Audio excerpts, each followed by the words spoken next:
Andy Golledge released his debut EP, Namoi, in 2020 and his first album, Strength of a Queen, in 2022. That album won Best Independent Country Album/EP at the AIR Awards in 2023 and was also nominated for Best Country Album at the 2022 ARIAs and Best Alt Country Album at the 2023 Golden Guitars. Andy is one of the best live performers you will ever see, and he and his band are currently on tour. So I'm going to talk to him about live performance and the tour. Hello, Andy. Hello. Hi, how are you? I'm very well, thank you. And I'm actually going to start by saying, because I was remembering you were the very first artist I saw do a lockdown performance in 2020, because I remember Namoi had come out and I loved that EP. And then, of course, everything shut down. And then there was something you did at some place in Surrey Hills, and I saw it come up on social media. It's like, I'm totally buying a ticket to that and I'm watching it. And it was you and Caitlin and I think the producer in the space. And it was that time when we had no idea what was going on, but it was so lovely to have live performance. But I saw you play there, and I've also seen you play solo acoustic at Angel Place, the City Recital Hall in Sydney. And that was a cool one. Yeah, that was a great show. And the band, I've seen you with the band in other venues, but also in the Riot that is the beer garden at the Tamworth Hotel during the Tamworth Country Music Festival. Yeah. But I'm wondering, when did you play your first ever gigs? When did interesting. I mean, growing up in Tamworth, I busked, like when I started playing music, I kept it under wraps for quite some time. Okay. From family and friends. I kind of learnt off a guy in the playground at school, and I was like, oh, this is way better than going to class. So I spent most of my time hiding in the hall writing songs. And I guess it wasn't until my mum came to check up on me, which she did, which I didn't know she did until I'd left school, but she came to the office and she wanted to talk to the principal or whatever to see how I was going, because I wasn't very well. Let's just say I had several learning difficulties that maybe weren't apparent at the time. Maybe I hid it too well from my parents. But she came into the office, and the office ladies like, oh, we just love Andy. He's always in here. He's always getting sent to the office, but he brings in a guitar and he sings his songs. And she was like, Andy doesn't play guitar and sing songs. What are you talking about? Wow. Like, not my Andy. And they're like, oh no, he comes in and sings to us all the time. And then once she was like, oh, okay, you're doing that. And then I was just kind of like, oh, okay, well, maybe if everyone's cool with it, I'll just kind of do it, And then I grew up kind of skateboarding in Tamworth and had a friend who owned a skate shop, and every country music week I would just pull out the couch from behind the desk there, the register, I guess, and stick it on the street and just play my songs. So obviously you were doing your rehearsing and you're playing not at all at home, which means you were condensing all that practice time to school or after school somewhere. Yeah, well, just I used to just sit under a desk in the hall and just play. I didn't really know what chords were, but I'd kind of been showed a few kind of finger patterns around the fretboard that I could kind of figure out, and then I just kind of learnt from there. It didn't take too long. I think as soon as I asked a friend to show me a chord, I was writing a song by the end of the day. Yeah, right. I was like, oh, this is great.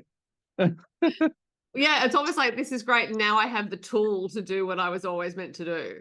Yeah, exactly. I always wanted to be an actor, and I was like, oh, I can write songs and still perform and still kind of do that, have that whole kind of work. I can be a part of that whole world, but I can create it and I can make it my own. Yeah, which I found it was just kind of, I was like, wow, this is the greatest thing ever. And which artists had you been listening to before that point? Oh, geez, I don't know. At that age, I think CDs had just come out. So it was like, the house was like greatest hits land. It was glass of Chardonnay and James Taylor's greatest hits. Oh, Fire and Rain.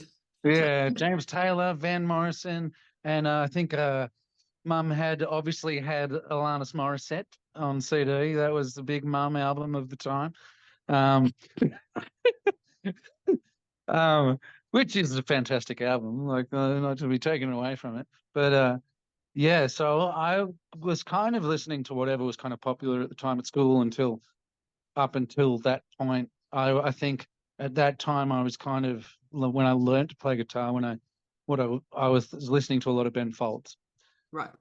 So I would break into my friend who taught me how to play guitar, we would break into the music room at lunchtime. You know, small country town, so nobody was no kid was allowed to be left alone to their own devices. You know, no kid was to be trusted. So we'd have to break into the music room, Right. and he would play Ben Folds songs on the piano, and I would sing. Like I always just liked singing. I didn't know whether I was good. It felt good. Mm-hmm. Nobody ever said it was bad, so I was just Mm-hmm. like, okay, I'll just keep doing it. So I guess that kind of stuff. And I was listening. I think Frenzal Rhomb was quite a bit big at the time, and I was skateboarding, so I was kind of into that kind of whole punk world. But then it wasn't really until, like I said, CDs came out, and I was like, oh wow, what is this? This is real music, you know? I was like, this is what I want to do, Right. you know? Well, and you mentioned that you wanted to be an actor. Now, the very first thing I saw you in was the series Robbie Hood. This is a 6-part series of 10-minute episodes about a boy called Robbie set in Alice Springs, made by Dylan River. And it is one of the best things ever, as far as I'm concerned. Everyone should watch Robbie Hood. It's still available on SBS streaming for free, Oh, good. which is amazing. I'll send you the soundtrack. I have it there. Well, and so partly why you are an integral part of why it's so special. So you play Robbie's dad, and the music you play in each episode is actually an essential part of the episode, to the point where I was wondering whether this was something that Dylan had thought of from the start, or was it actually something that after he cast you, you brought into the series? Well, it was an accident, you know. Like I had a friend, because Dylan did a documentary on the Finke Desert Race. Mm. And I had a good friend and fan of my music who was kind of the main kind of person they were following during this whole documentary. And at the time he was like, hey, I'm doing this show. I need a songwriter. I need a kind of country, kind of folky guy. Whatever. I just need somebody. And he put my name forward, and Dylan messaged me. And my friend messaged me beforehand saying, hey, you should do this thing. This guy, he's making a film. I think you'd really suit it. And I was like, oh, okay, cool. So he's messaged me, and I was like, hey, I'm doing this story set in Alice Springs. Uh, like I need a guy that can write songs for every episode. Right. So I essentially was like, hey, and there's a small role available. And I was like, oh yeah, cool, I can do that. Whatever. You know, I was thinking that this was like some guy's end of uni All right. project or something. Like, I know, no, like I don't pay attention. So I was just like, yeah, cool, I'll write a song for you. And you know, and then it kind of months had passed by, and we were kind of in contact. And then my partner and I went to Bali, and he messaged me while I was in Bali. He's like, okay, so you still keen to do this thing? And I was like, oh yeah, that thing. Okay. He's like, I was like, oh yeah, I guess so. And he's like, can you do an audition? And I'm like, oh, you want to do, oh yeah, I can film something, an audition. And then so I did it in the bathroom at the Airbnb that we're at, and sent it to him. He's like, oh, you've got the role. Can you come tomorrow? Oh God. Alice Springs, I should point out, it was filmed on location in Alice Springs. And I was like, oh, dude, I'm on holiday. Like, I mean, I just kind of thought that we'd do it in whatever spare time we had. And he's like, oh, no, no, no, we'll pay for your flights and everything. And I was just like, turned to my partner. It's just like, oh, this is a thing. This is the thing that thing that I was talking about. This guy, this is a real thing. Like, I gotta go. And my partner was very supportive, and she was like, you should 100% leave our holiday early and go to Alice Springs and be a part of it. And I was like, okay, cool. So I got on the plane, and I was like going through my emails, and just kind of figured out that I was like, oh shit, like he wanted me to write all these songs. And so like I just wrote all the songs on the plane on the way over, just the same chord structure in my head, and I was like, that the chords and the melody will come to me after. I just got to write these songs. Right. And it, and then by the time I got there and I kind of got off the plane and went straight to set and was already doing it, and it was just kind of like, oh, hey, this is a thing. And it was just really surreal because I had always wanted to do acting, and I got there and it wasn't, I mean, I just didn't even have a second thought about it. It was awesome. Yeah, it's an awesome project, the whole thing, and I've seen it sort of as in the episodes, watching them separately, and then SBS aired it all in one lot. And I also tend to watch it quite close to Christmas because the last episode, Yeah. Christmas episode. So I do Yeah. recommend, and I'm pushing it because I think it's an overlooked gem of Australian culture, really. The whole Oh, good. Yeah, yeah. just I get that from a lot of people, I yeah. think the best compliment from that is like a lot of friends who watch it just like, oh, yeah, I watch it, but I don't think that I'm watching you Mhm. in something. I'm just watching whatever character you're playing, which is, yeah, it's really cool. It's kind of surreal having only, even as a young child, before even picking up a guitar and performing, Mhm. I was almost determined that I was going to be an actor or something, and do acting as a career. So it was, yeah, I'm just very lucky to kind of having just fallen into it, And the only wardrobe you needed was a singlet, a pair of shorts, and a pair of thongs. It's great. which is my outfit 24/7 in summer. I didn't have to change much. I was just like, oh, wait, you want me to dress like me too? Okay. Perfect. And at the time, so I was watching this series and I was like, why have I not heard of Andy Golledge before? And it said, your band, and it mentioned the members of the band, including Caitlin. So I thought, oh, well, I know Caitlin's work because I'd seen her play when she was younger and had her CDs. So I went looking for recorded music and couldn't find any, but I could find quite a lot of evidence that you had been playing live a lot. So how long had you been playing with your band before you decided to record anything? So the band, I reckon we were probably together about 6 or 7 years, but I'd been performing for 15 years. Okay. So I'd been playing in Sydney. I had a regular gig at the Sandringham Hotel, and I did a residency there. I did 3 hours. Initially, I did played a couple of open mic nights, Mhm. and then I halfway through a set at an open mic night, I heard this lizard from the back of the audience just singing along. Like, I mean, I'm playing originals, but he was just kind of screaming, and I'm like, who is this bloody idiot? I'm about to get off the stage and smack him. And it turned out to be the owner of the pub, and he was so stoked that he was like, "You've got your own night." And I was like, "Oh, great! Well, now I have to come up with 3 hours of original music because I couldn't read music." Right. So, so I started doing that, Okay. and then I just did that for a long time. And growing up in a small country town, and kind of, I was afraid to even let my parents. I grew up with. It's funny for me to say it now because it's the complete opposite. But I grew up surrounded. You either did a trade or you were into sports, or so I was very afraid of being creative Mhm. and being an extrovert or performative, or for fear of ridicules from my peers.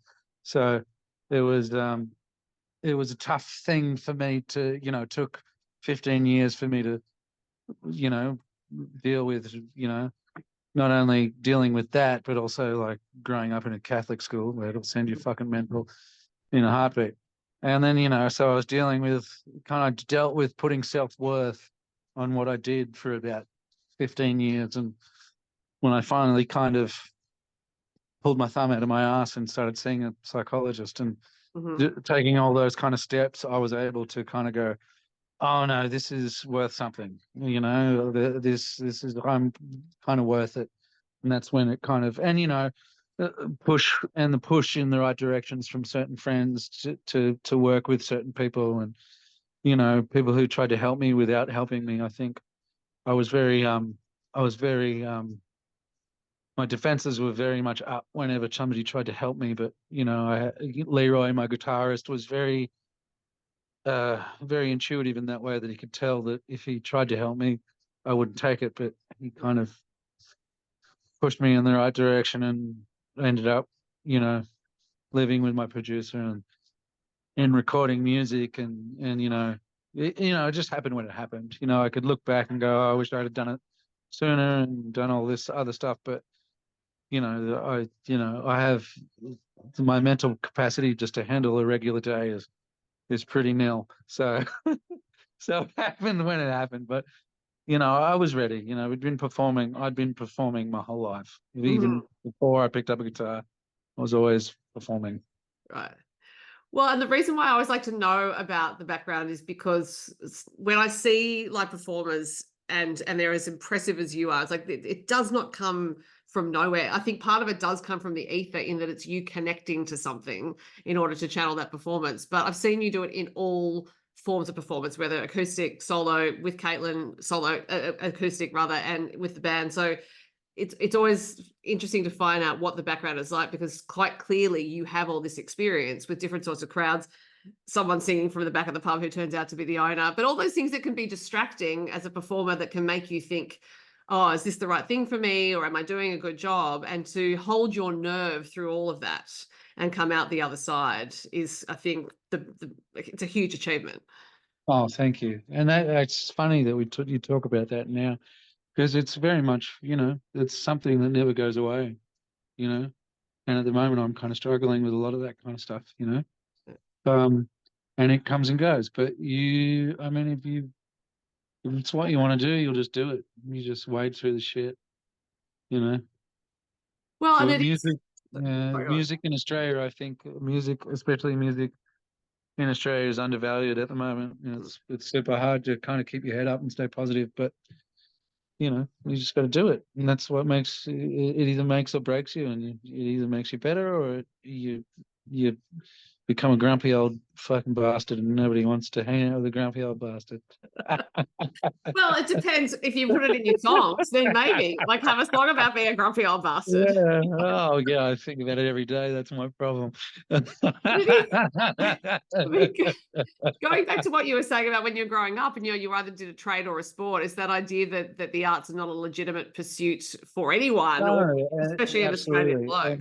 And in Tamworth, that was a very big thing.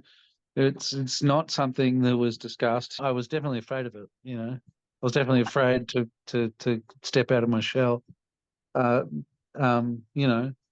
not to my brother's discredit, but they were all very sporty, and I was always mum's little girl, so it was just like, that was the narrative in my head. So it was very hard for me to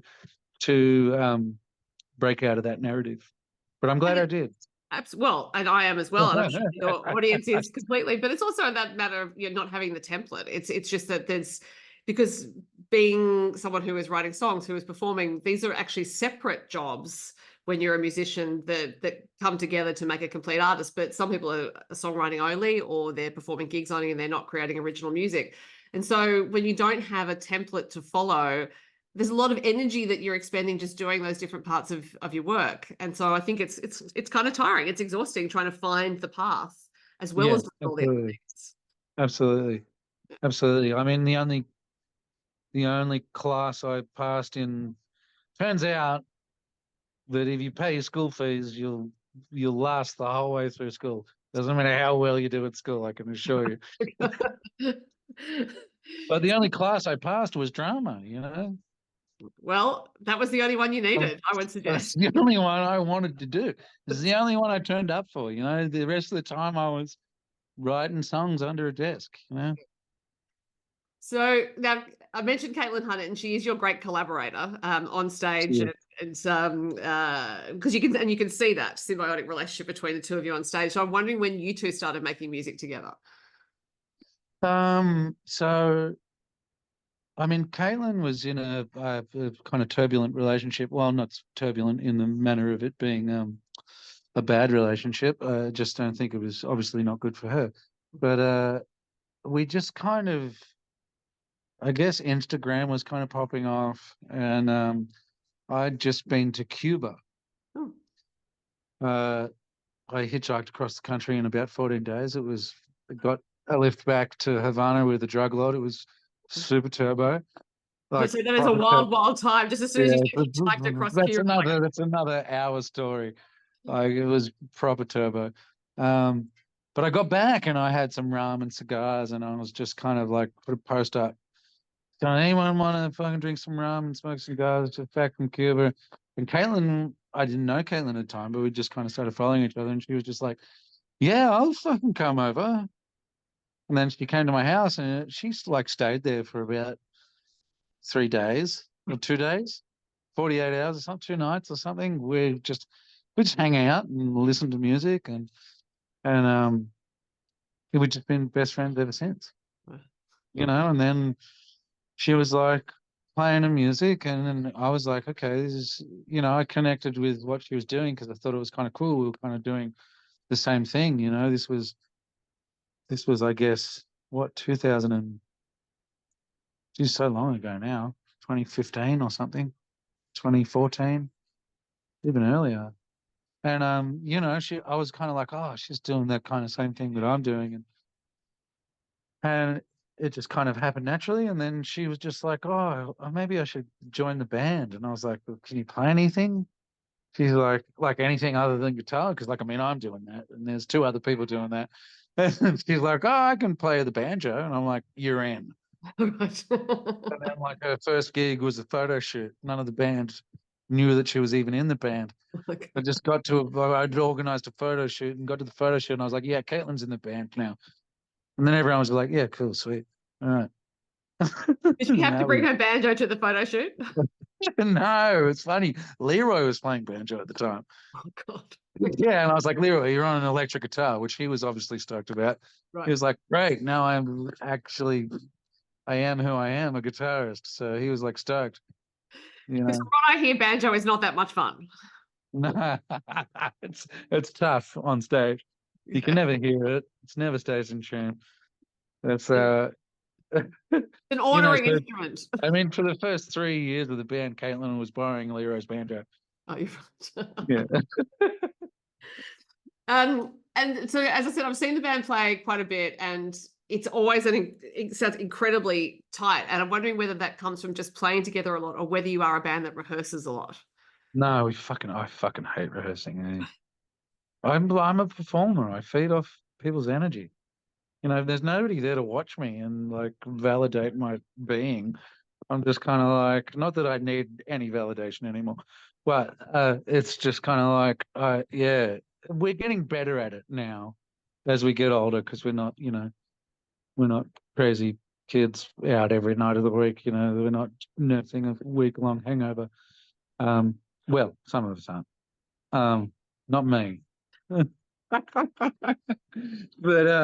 yeah, it's better now that it's just kind of a social engagement because you spend so much time touring with each other and then you spend so much time in the studio that becomes your kind of friendship time. Mm-hmm. So you take less advantage of it. And so I do enjoy it more, but no, we don't like to rehearse. We rehearsed a couple of times before recording the album and we rehearsed 3 times before the tour. But like before then we were playing 2 or 3 shows a week for 5 or 6 years, so it's just like, how to play, and I kind of, we leave it up to the performance, because it's kind of, that's when you're putting in 75% at rehearsal because you're just thinking, those guys are just thinking about what I'm going to buy them for dinner. And then, and then, yeah, because that's really what rehearsal for us is about, is having a good dinner and just talking. We go through a song like once, and then we're like, yeah, that's good, that'll do. Yeah, it's kind of like you leave the danger in there. You leave it up to the performance, which I kind of like. I like having danger because like there's a kind of level of impromptuness that comes with our shows, that sometimes your song can go for the 5 minutes that it was written for, or it can go for 12 minutes if you really want it to. Yeah. And you can write a new song halfway through it, Yeah. and come off stage and go, hey, maybe we should make that a song or something. Yeah. I Yeah. love that idea of leaving the danger in there. But also, I think this goes back to you as a band leader, because when I've seen you perform with the band, there's this sense of like you being at the epicenter of activity, and then the band ranges out from that point. And so there's structure within the 12 minutes, if that's what you're doing, or whether it's the 5 minutes. Absolutely. Absolutely. There's definitely a structure of a song, and then there's just like what could happen. And if we're kind of on the same page, then it'll go great. And even if it's a disaster, when you're playing a rock and roll song, nobody ever really knows. You don't go, you don't finish watching the show and go, hey, how about that minute in Yeah. that one song where the bass player was playing the wrong note for like 30 seconds? I mean, that was outrageous. Nobody ever, you don't think about that. You just think about somebody running through the audience with their shirt off and, singing into your face. You remember that time he was singing right into my ear? That was amazing. It's like it's crazy how much how much control and how much in control and out of control you are at the same time. I love it. I like Mhm. keeping, and I think it's missing from a lot of modern music. We're in the age of TikTok and click tracks, and people kind of people bands that play sets and they're all in the same time, and it's the same time and sounds the same every single time, and it's consistency, which some people really do enjoy, but I think it's I think the important thing about live music is danger.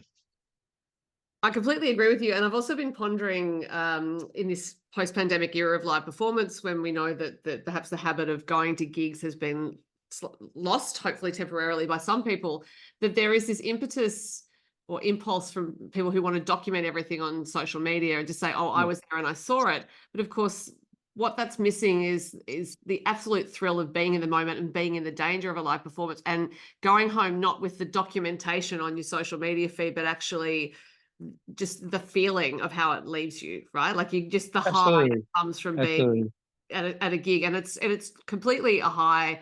And I just think, well, why is the high not enough? Why do we feel that we need to tell everyone that we were there and have evidence that we were? Yeah, I don't know. It's a validation thing. It's an interesting thing. Like you and I are from a generation that wasn't around for that. I mean, the kid's doomed, man.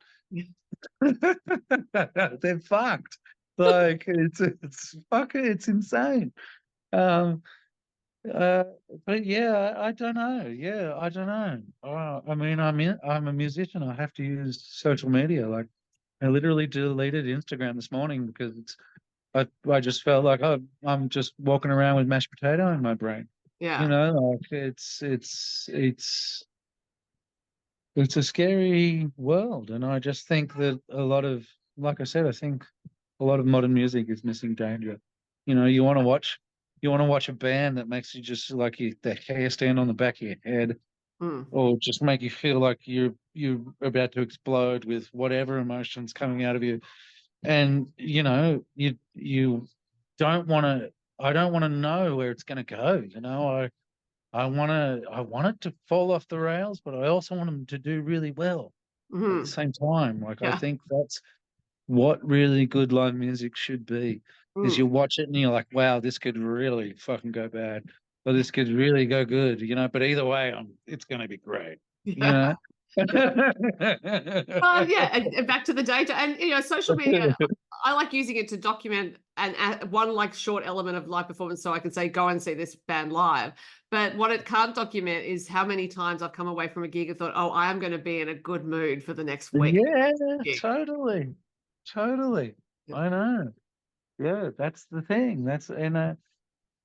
Yeah, I don't know. I love it. I love doing it, and I think more people should implement danger in their music. And I think you have to go so far one way to come back to what's real and what's Hmm. and connect with stuff, which I think people are. I think country has never been more, especially the particular if you want to call what I do country. I don't know what I don't know what I call it. I don't call it anything. I call it Andy Golledge. I was about to say it's hashtag Andy Golledge. Yeah, yeah, as arrogant as that might sound.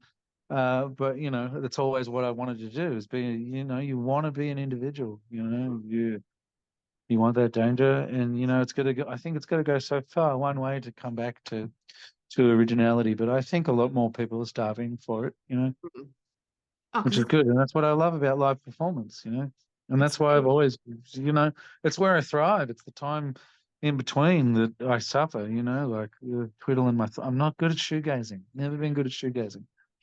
I remember many years ago reading a quote from a high wire act called the Flying Wallenders, I think their name was, and they said, they were brothers apparently, and they said, life is on the wire, the rest is just waiting. Yeah, absolutely. And Absolutely. I guess what it is for live performance. Yeah. Never been more true for me. I've never, happiness for me is on stage. True, unbridled happiness. Yeah. Well, I think where I'm like, I'm not in my head. Only time. I'm not in it. So yeah, I live for it. so it's an intense meditation, therefore, because you're incredibly present in that. Yeah, that moment. absolutely. Yeah. Absolutely. Yeah, absolutely. And it's always the worst show if my mind's somewhere else during the performance. So I'm curious, when you write, it's a world of difference. Yeah, right. People will get out and that show is amazing, and if I wasn't in it, it's a disaster. Right. Yeah. But it's interesting. It's probably exactly the same. I don't know. Well, and maybe it is just that you've developed the idea to be in two dimensions of time at once. So you can be present and not present, perhaps. Absolutely. Yeah, absolutely. Yeah. So I'm curious how the live experience for you influences the songs you write, whether you're actually, as you're writing the songs, thinking it with the Robbie Hood's music aside, because that was for a television series, but are you thinking about how the song will be performed live, and that influences the structure of it, or the sound of it, or the yeah, I do. In some extent I do. Only because I have a team of people that I work with now, and I have my management, and well, mostly my management now. I've split from IOU, the last label who released Strength of a Queen, and kind of did it myself. But I tend to write a lot more slow songs now. Mm-hmm. Like I've only ever really been drawn to more emotional music. Like, I mean, my favorite artist as a kid, like as I mentioned, was like James Taylor and stuff like that. So that's where I live in my world. When I was doing my residency after the open mic nights, when I was coming up in the Sandringham Hotel, I was writing a lot of those songs that you hear on Strength of a Queen, but I was singing them in my quiet voice, and nobody was paying attention. Mm-hmm. It's like, oh, okay, so you have this world of music that you create, and then there's this other world of live performance, and they need to be different. Like in some cases, I was like, okay, nobody's listening to me, so I'm gonna stand on this table. I'm gonna kick old mate Schooner off that's been talking the whole time, and I'm just gonna sing and scream this song directly into his face. And I was like, oh, okay, that worked. And it's separating those two worlds of recording and performing, I think, and it frees you up to kind of be as liberal as you want recording, and as crazy as you want on the stage. And I also failed to mention it in the intro that you have a new album, which is Young, Dumb and Wild. It was completely remiss of me, because that is the album that you're doing at the moment. And you did warn me that we weren't going to talk much about the album. So. But as you're talking about your songwriting, like, because it is quite a different album to Strength of a Queen, I think. Yeah, everyone thinks it's very different. I guess to me, because it's me, I don't hear the difference. I think the only difference is that this time around I was ready to record. Like when I recorded Strength of a Queen, it was kind of live, and we'd only did it. Every song was a few takes, because I didn't really have the mental capacity to be in a room and record. Like I feed off an audience, and the whole idea of being in a room with my own devices and my own thoughts it was completely petrifying. There's to debilitation. So it was like it was a different thing, and this time around I was much more comfortable. So I feel like the difference is a feeling, not a sound. But Yeah. I guess that that's what I meant, actually, because it definitely sounds like you, but I was just listening to the songs thinking, it's a different, it's appropriately a different world of storytelling. You've moved on from Strength of a Queen. It's like it would be weird if you just did the same album again. Well, I mean, Strength of a Queen was 15 years of performing, right, in one album. Whereas, it's like it takes you forever to record. I guess people say it takes you forever to record your first album, and then you've got about a year to do your next one. And a lot of those songs were kind of written, and you say that, but it's always about 5 years, 2 or 3 years in between. You don't realize how long it takes a record to record and release a record until you're doing it. And most of those songs are new, but we just took a much different approach. I took a more artistic approach, which I think we recorded just a really phenomenal album. Yeah, I think it's really good. I'm very proud of it. And it's meant to be listened to as a whole, and it's maybe counterintuitive in this day and age because it feels like I just released it and it's disappeared. Because it's Spotify age and all that kind of stuff, which is hard to come to terms with. It's very much a hard mental battle that I have to deal with, and it's my thing and it's my ego. But I'm very proud of the record that we've made, and I think it's really beautiful. It is a lovely album, and I should also mention, because Namoi came before Strength of a Queen, and that has its own collection of songs, including Run to the River, which was the first single you released at all. Yes. And I was, which is funny because it was the newest song to me. And it was, and I was thinking of it when you were talking about performing live and the danger inherent, because that actually has the most structured ending of any song I can think of in terms of you having to hit your marks. And the first time I saw the band perform it live, I remember thinking, how are they all going to bring this back? Because everything was out here, and then it just came back dead on. Yeah. I guess that was kind of the start of me maturing as a songwriter. A lot of those songs had lived in bars, and that song didn't, because I recorded all of those songs at the same time as Strength of a Queen. Right. So they were all a part of the same sessions. Okay. It was just when I signed with IOU, they were like, maybe we should release an EP. And I was like, what are you talking about? Let's release a double album.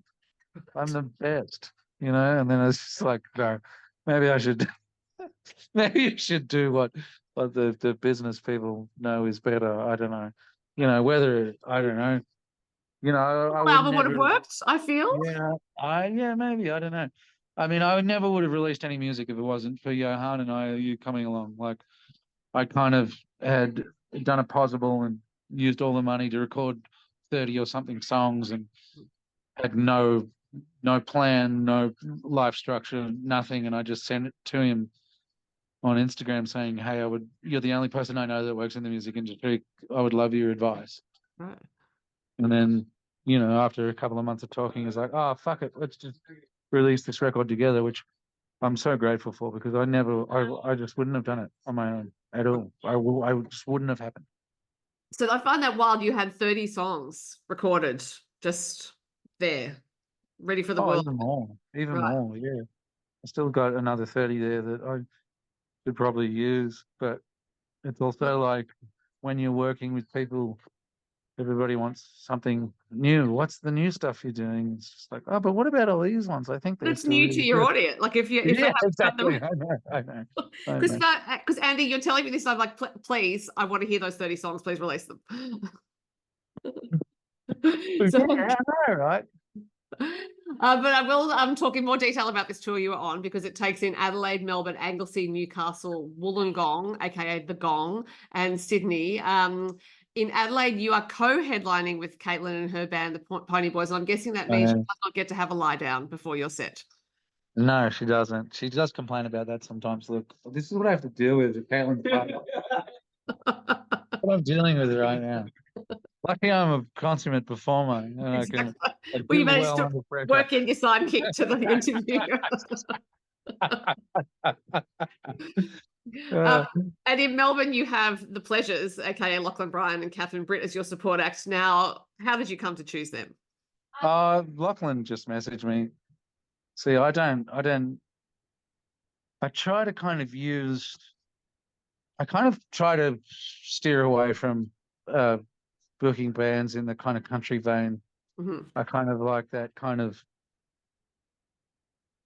yeah, I don't know why. I just like to differentiate it sometimes, especially in major cities. I don't know whether it's not really a conscious decision. It's more just like, how can I diversify my audience? Mm-hmm. Is kind of what I'm always thinking about, because I feel like uh, I uh, I feel like I feel confident in my music that it can kind of span across different audiences. Mm-hmm. So that's often what I'm thinking about. But you know, Lachlan just messaged me and said, "Can we support?" And I was like, "Yeah, cool, whatever." Yeah.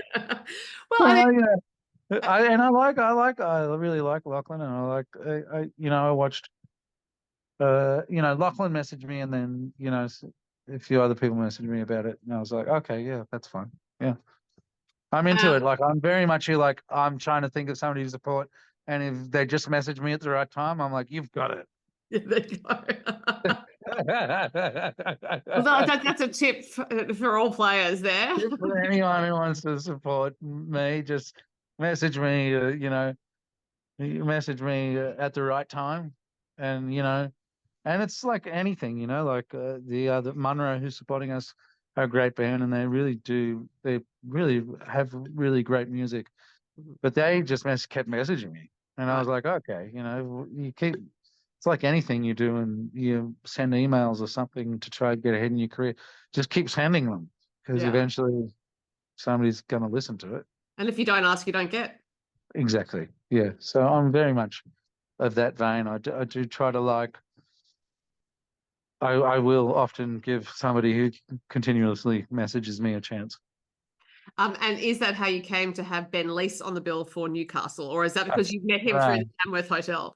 Well, I know I've known Ben since we were teenagers. Oh wow, okay. Yeah, yeah. So Ben was um uh dating a girl that I knew at school. Right, Um and so I'd often hang out with Ben, and Ben was playing in cover bands way back then. right. I think I crashed a stage once or twice, singing a song with him or something. And so I've known him since we were kids. And I honestly, I messaged him to ask whether he had any recommendations of somebody who could open up the show solo. Mhm. And he was like, sent me all these recommendations back. And he's like, I mean, I'll do it. I'm going to come to the show anyway. And I was like, you know what? You've got it. Absolutely. Well, I love Ben. He's the greatest guy on earth.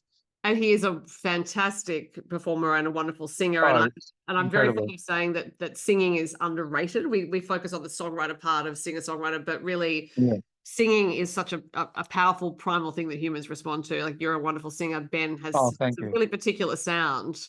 I've And tried very hard, and I know Ben has tried very hard. I've watched Ben evolve yeah, from playing in rock and roll bands and stuff like that, and the direction he's going in is really inspiring. yeah. You He's know, he's starting not only to use his voice in the right way, but he's starting to sing about the right things as well. You know, there's a fine line between singing about your emotions and singing about the right thing. right. I can sing about my emotions, and I think it feels right. And then I think Ben's found a home in his voice of using it for the right reasons, and it's Mhm. super cool. Yeah, his stuff is Yeah, super cool. And you are playing at yeah, a super cool pub, which is the Stag and Hunter. I yeah. actually went there for the first time recently to a show. The band room is great. I was looking around going, "Oh, this is very smart." So anyone Yeah, who's it's in the really area, cool. get along to the Stag and Hunter. Yeah, and they shut the curtains like they do it properly. You know, it's good when a puts a pub makes it a music venue and they do it the right way. You know, it Yeah. shows that they care, and it is lovely. We played there for Strength of a Queen tour, and it was amazing. You know, and I got a lot of old school friends that live in Newcastle now. You know, Oh, so it's always good to do a school reunion of sorts. yeah. Yeah, Newey's going off right about now. Yeah. And you're playing the Lansdowne in Sydney now. You talked about the pub you played in Newtown, Sandringham, which does no longer has live music, I don't think, but the Lansdowne is still going as a live music venue. Lansdowne is, and you know, I've played there just to, you know, throughout the same years. I mean, I've been playing the Lansdowne for the last. I've played it several times in the last 15 years. You know, Yeah. even its early days downstairs. I once played a rave there when the building was derelict for about 5 years. Right. Played a rave there. Everyone was naked. It was amazing. It was like just, yeah, it was wild. Somehow somebody got the keys off the landlord and they did a fundraiser gig and we played at like 3 a.m. and everyone was just naked. Yeah, it's my kind of jam. I imagine there won't be a lot of nudity at your show this time because, you know, laws and things like that. But the Lansdowne is still a great venue. And you're also playing the Cranker in Adelaide, which is another legendary venue. So clearly you racked up the legendary venues on this tour. Yeah, pub venues, you know. You know, we play a good pub show. You know, we play a good stage show. We play a good pub show. Like, I think we're very versatile in that sense, which is good. But that's just the hours, putting in the hours. It is. They're very much excited to put in even more hours until I physically can't. Well, I think the hours show in a very good way because you're not at all jaded as a performer, but it shows in how entertaining the shows are. And I, as I said, I've seen you play multiple times. It's always been entertaining. I'm going to let you get back to the party. You have departed to do this interview, but people can. I've had too many drinks. I need to wee so bad. Right. Well, I'm literally undoing the top button of my pants right now. Well, I'm going to stop recording and I'll let you go. Andy Golledge, thank you for your time. Thank you.